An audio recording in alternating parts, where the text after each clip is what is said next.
Hello everybody, welcome back to my channel. If you are new here, my name is Miles, I use they them pronouns, and I like to talk about books. Thank you so much for joining me today. If you're a returning viewer, thank you for coming back. I appreciate you. Today I have for you my list of the best books that I read in 2022. Or my favorite books. I have 5-star books that aren't on here, and I also have some 4-star books that did make it to the list. And it's a little weird because I just thought, like, these are the ones that are most notable. These are the ones that I need to talk about the most. These are the ones that I need to tell you, you should read these right now. Because even if some of these weren't a 5-star because I had some issues with them, I still want the greater public to know about these, and I want to recommend them to people. So even, I don't know, it's confusing, but these are the best books that I read in 2022.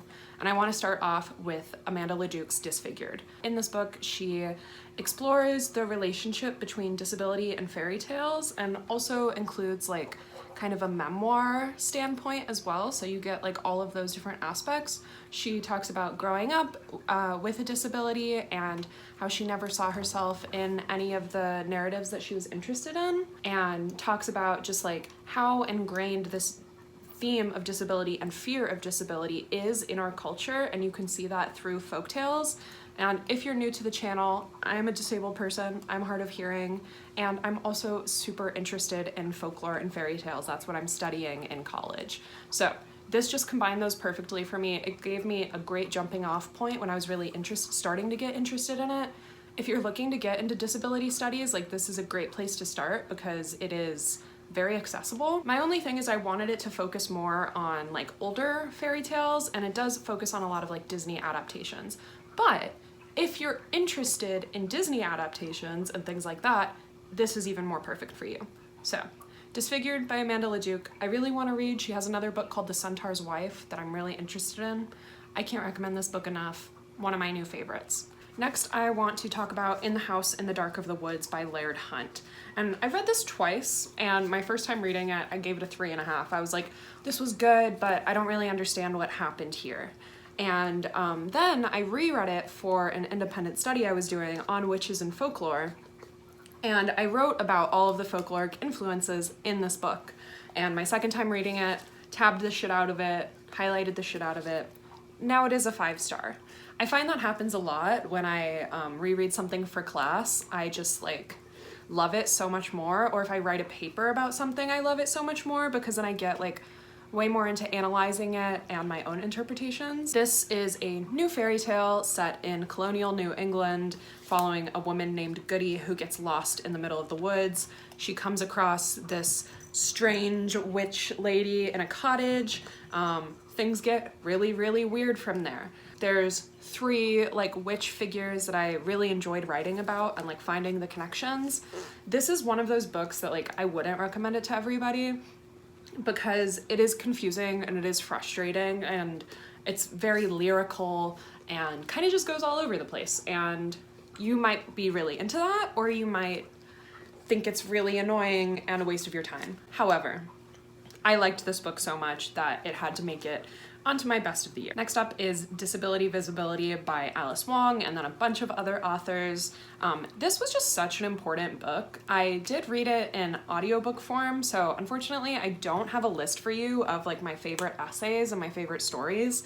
I'm really hoping to get it in print and kind of take more notes and have my favorites and all of that so I can have a more comprehensive review. But it was just so wonderful. It's a collection presented by Alice Wong and collected by her, who is a disability rights activist. Just a collection of essays from a bunch of different people. So much diversity here. And it honestly, I appreciated it because it definitely kind of made me check my privilege as a disabled person. It also just helped me see so many other perspectives and I mean, even within the deaf community, see new perspectives. So I loved this collection. Once again, if you're interested in disability studies at all, wonderful place to start because they're all kind of packed into these bite-sized essays. Next, I have Moominland Midwinter by Tove Jansson, which I have talked about on this channel before, I think, but I just love the Moomin series. Oh yeah, this was in my Christmas haul video, so if you want to hear a little more about it, go check it out there. My mom got me this beautiful edition of it that I am just in love with. The Moomin series follows these weird little creatures called the Moomins living in Moomin Valley. They just get up to all kinds of adventures, but Tove Jansson, who was a lesbian author, infuses just like so many important life lessons into these, and like these are definitely more of like a middle grade kind of book. Moomin wakes up from hibernation in the middle of winter, and he is scared, he's lonely, he is confused, he's never been awake during the winter before, and all of his family is still asleep, and he just feels lost. And so he meets the other people that are awake during the winter, and they just, it's like this sweet like found family, like community care. Like he learns to be comfortable in the darker times of the year, which as somebody who suffers from seasonal depression, you can really see the parallels drawn there. There's also some like themes of death and darkness in here as well, which like are just pulled off so flawlessly. So I cannot recommend this enough. I love this book. I read it last year, and it has very quickly become like a yearly reread for me. Next up is Hangs a Man by Shirley Jackson, and I was a little scared going into this because Shirley Jackson is one of my favorite authors of all time. I think she is my favorite author. And I had heard this one wasn't as like scary. Like it's not a horror story in the way Haunting of Hill House is. It follows a teenage girl, I think she's 17, named Natalie, who is going off to college and is just kind of like trying to understand her place in the world. It's kind of one of those like plotless books that really just focuses on the protagonist.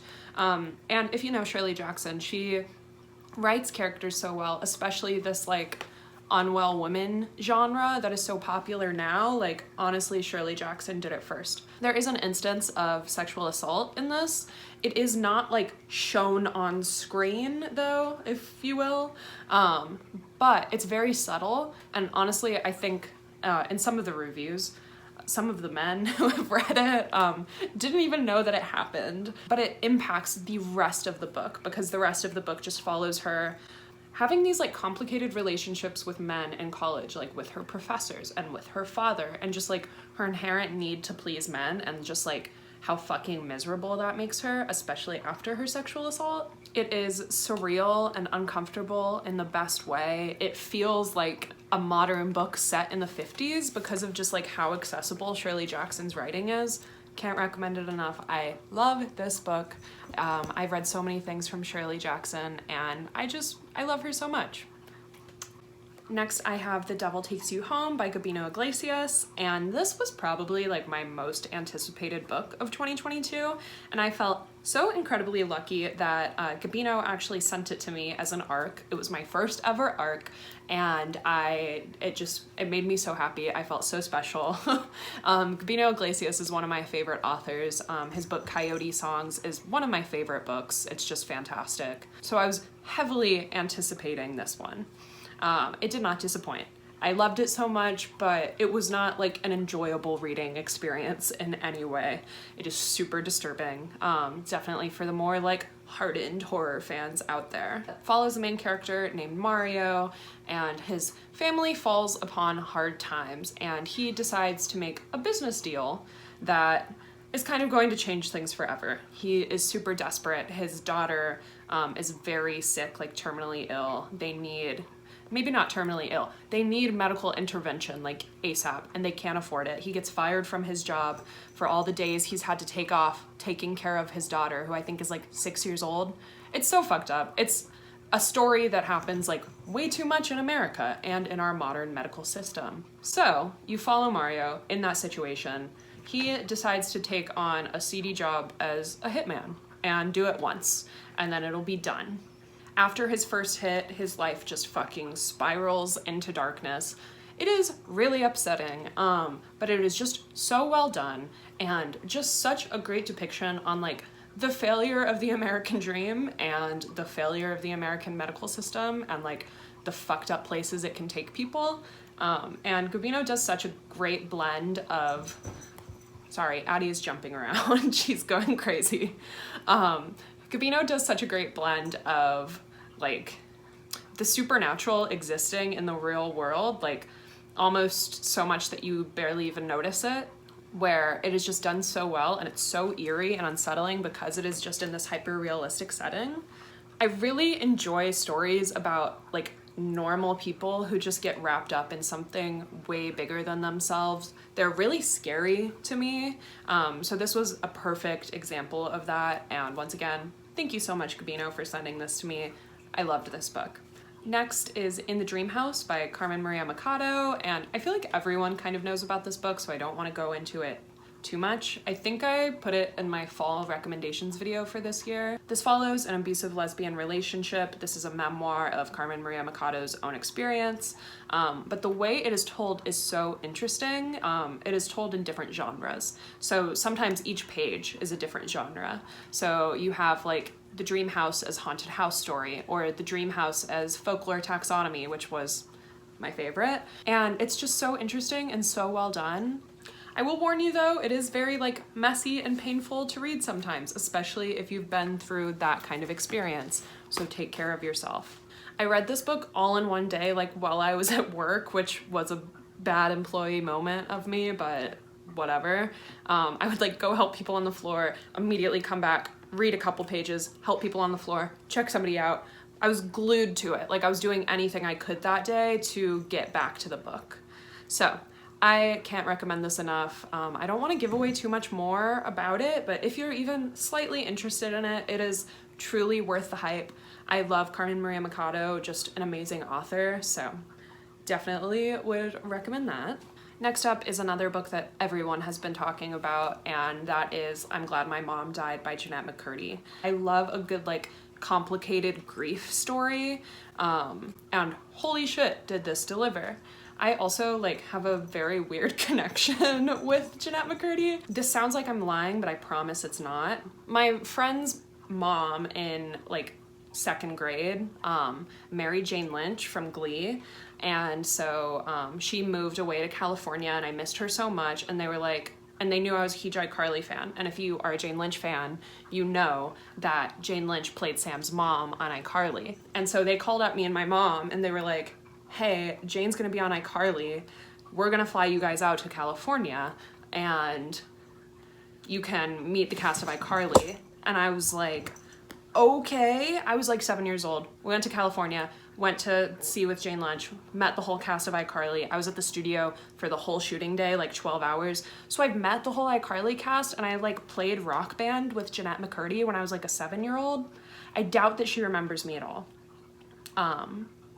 But that was a crazy story, and maybe I'll go into that more one day. But anyways, I was a big Jeanette McCurdy fan as a child. I literally was obsessed with her, one of my first crushes. So I was heavily anticipating this book, and it totally fucking delivered. Super heavy, and kind of like almost any trigger warning you can think of applies to this book. So just once again, take care of yourself there. It follows Jeanette growing up with her abusive mother and how she was pushed into child stardom, how she was pushed into an eating disorder, pushed into all of this bullshit. Her mom was an evil person. And then it follows her grieving process and her process of getting help after her mom dies. I can't recommend this book enough. I'm sure you've heard a million things about it. It is really worth the hype. One of my favorite books of the whole year was Just by Looking at Him by Ryan O'Connell.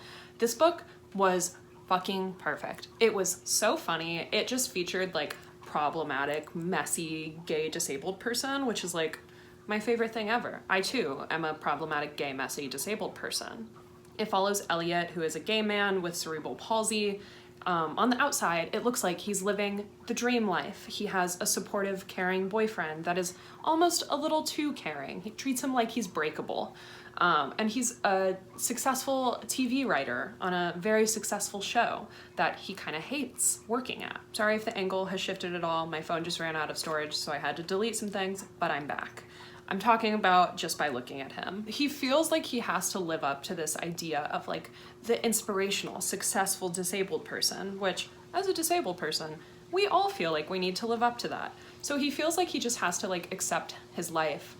Even though he's not happy, he's struggling with alcohol addiction, and he is consistently and excessively cheating on his boyfriend with sex workers. Like all the time. He basically blows up his entire life to like figure his shit out. And that's kind of what the whole story follows, and how like the fallout of that and how he eventually figures shit out. It was so funny.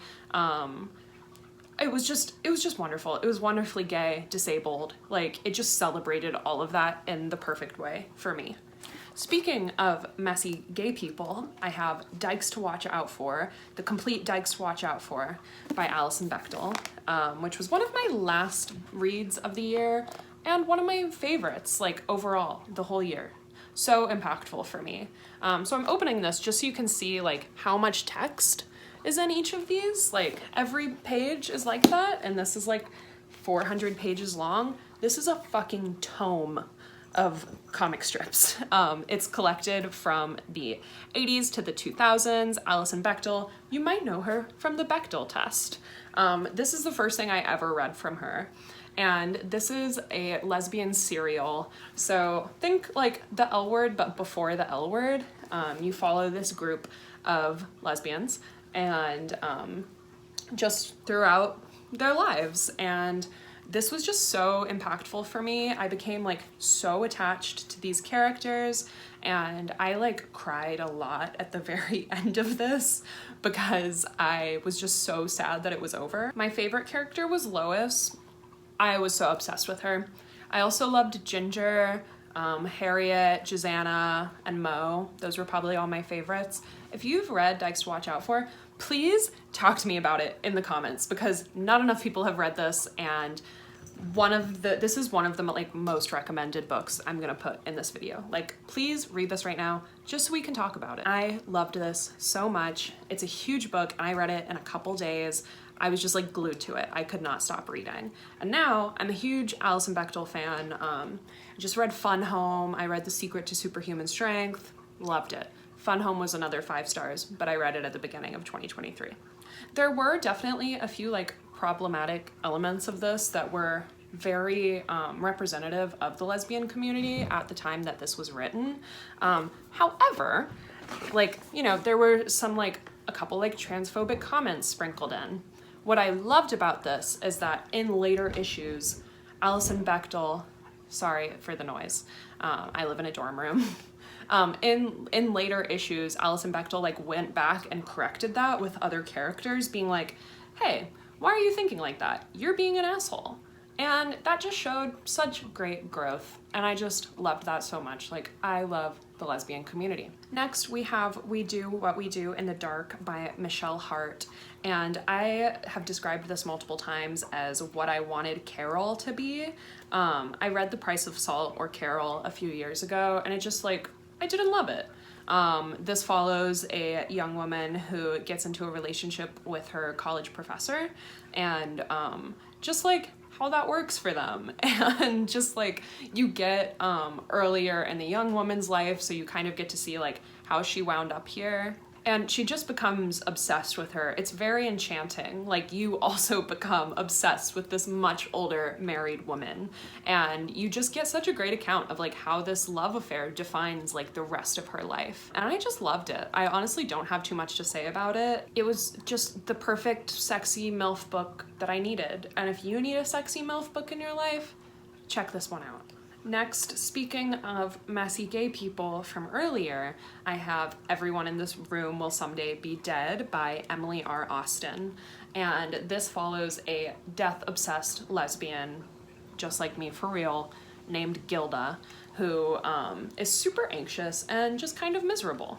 And she applies to this, she sees a flyer for free therapy at a church, so she decides to go check it out. She gets there, and the pastor, I think he's a pastor, preacher, one of those, is like, are you here for the job opening? And she's like, yeah, totally. Because we find out the receptionist, Grace, an older woman, has died recently.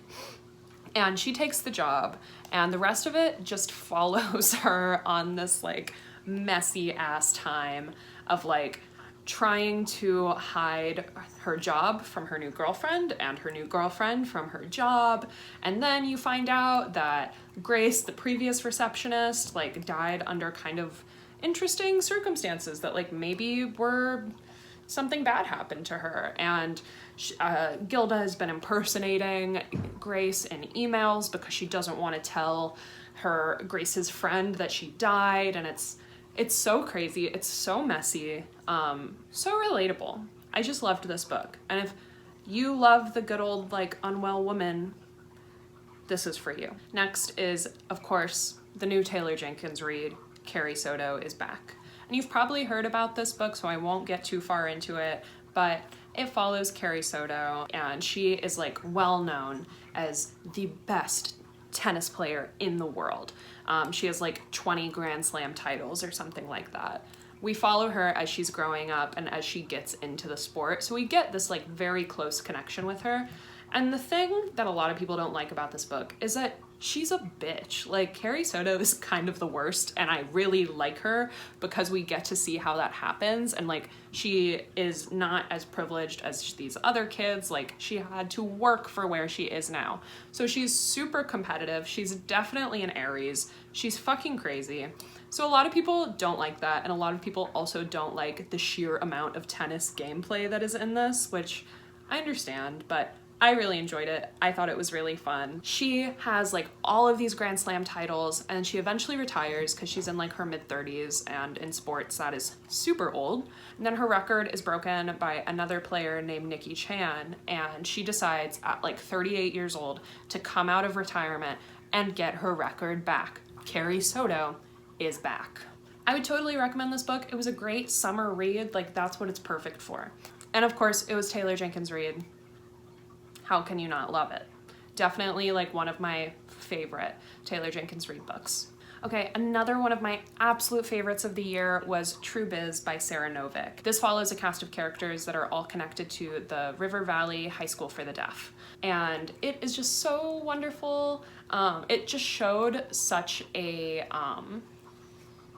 like diverse array of deaf characters. And my favorite was Charlie because she was one of the main characters, and she did not know ASL and had never met another deaf person before transferring to River High. And I just found that really relatable. I don't know ASL. Unfortunately, my parents never taught me ASL, and I'm still trying to figure that out and work with it and find the time for it, and it's really hard. And I don't really see that represented within the deaf community that much, so I loved Charlie. I loved to see that represented. It was just so inspiring to me, and it also focuses on like deaf activism because the high school is in danger of being closed down because of budget cuts and because people don't care about disabled people. So I loved this book. I cannot recommend it enough. Also, the audiobook has real sounds of like ASL layered under the dialogue, which I just thought was so creative and so cool. So those are my top books of the year for you. Those are just my favorites. I have to get ready to go to class, so I'm gonna come back in a little bit and give you a list of my top 5. Hello, this is Editing Miles here to sign off and give you my top 5 of the year.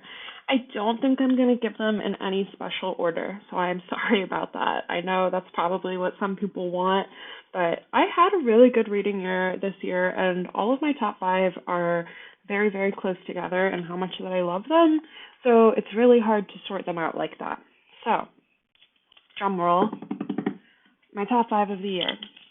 I have it on a little sticky note.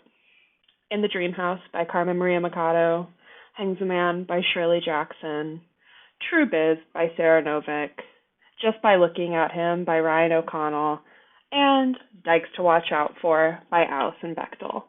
Honestly, the last 3 that I mentioned are like all fighting for the number 1 spot. So that's all I have for you guys today. Thank you so much for watching. If you made it all the way to the end, please let me know what some of your favorite books of the year were. I would love to hear.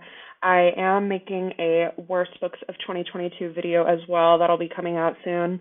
Thank you for all your patience. I know this is coming out super late, like at the end of January. So if you still stuck around to watch, I really appreciate you. I hope you have a wonderful rest of your day, and I will see you guys in the next video. Bye.